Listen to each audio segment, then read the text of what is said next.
ಅಪ್ಪ ನಮ್ಮ ಫ್ರೆಂಡ್ಸ್ ಎಲ್ಲ ತಳಿ ಜಾತ್ರೆ ಐತೆ ಅಂತ ಹೇಳ್ತಾ ಇದ್ರು. ಯಾವಾಗಪ್ಪ ತಳಿ ಜಾತ್ರೆ?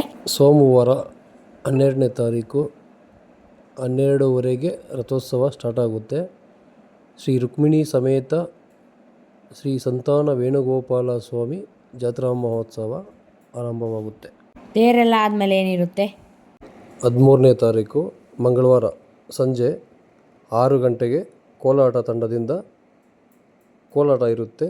ನಂತರ ಅದೇ ದಿನ ರಾತ್ರಿ 2 ಗಂಟೆಗೆ ಶ್ರೀ ಮಾರಮ್ಮ ದೇವಿ ಕರಗ ಮಹೋತ್ಸವ ಕೂಡ ಇರುತ್ತೆ. ನಾನು ಕೂಡ ಹೋಗ್ತಾ ಇದ್ದೀನಿ, ನೀವು ಕೂಡ ಬನ್ನಿ ಫ್ರೆಂಡ್ಸ್. ತಪ್ಪದೆ ಎಲ್ಲ ಭಕ್ತಾದಿಗಳು ಬಂದು ಶ್ರೀ ವೇಣುಗೋಪಾಲ ಸ್ವಾಮಿಯ ಕೃಪೆಗೆ ಪಾತ್ರರಾಗಬೇಕಾಗಿ ವಿನಂತಿ.